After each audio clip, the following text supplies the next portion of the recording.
Hello friends, मैं सुमित मांधना गौरव सूरत गुजरात से कहानी अनकही में एक क्राइम स्टोरी लेकर आया हूं जिसका टाइटल है अकेलापन।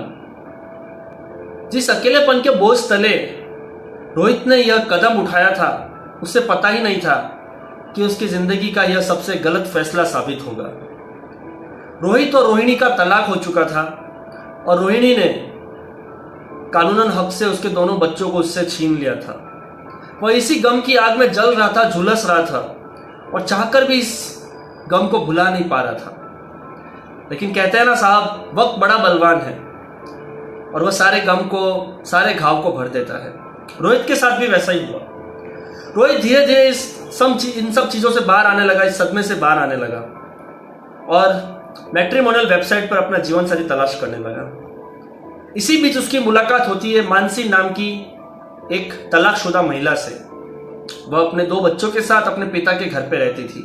दोनों एक दूसरे को पसंद करते हैं, बातचीत आगे बढ़ती है और शादी के लिए उनके घर वाले भी रजामंद हो जाते हैं। दोनों की शादी हो जाती है। लेकिन साहब, जो वक्त को मंजूर होता है वही होता है। हम सोच भी नहीं सकते, कभी कभी ऐसा जीवन में हो जाता है। दोनों की शादी तो हो जाती है, लेकिन मानसी के जो दो बच्चे थे वो उसे यानी रोहित को अपना पिता मानने से इनकार कर देते हैं।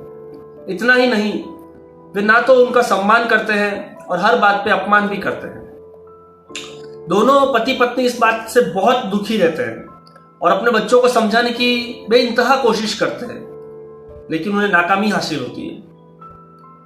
एक दिन ज्यादा बदतमीजी करने की वजह से रोहित का मानसी के बड़े बेटे पर हाथ उठ जाता है। बस यह बात उसे चुभ जाती है और वो बदला लेने की ठान लेता है।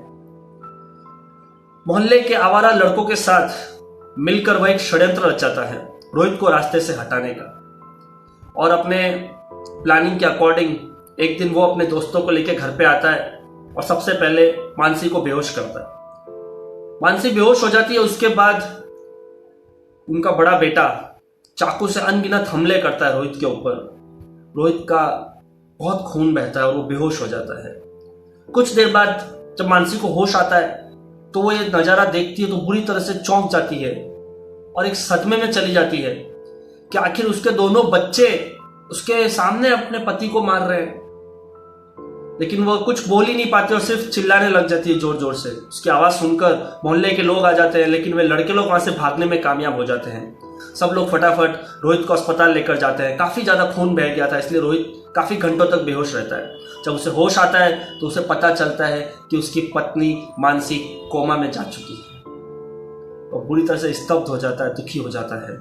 जिस अकेलेपन की खाई में वो था, जिस अकेलेपन के घाव को वो भरना चाहता था और उसने शादी की थी, आज उसी शादी की वजह से वो इतना बुरा अकेलापन में जा चुका है, तन्हाई में जा चुका है कि जहाँ से निकलना उसके लिए मुश्किल नहीं, नामुमकिन है।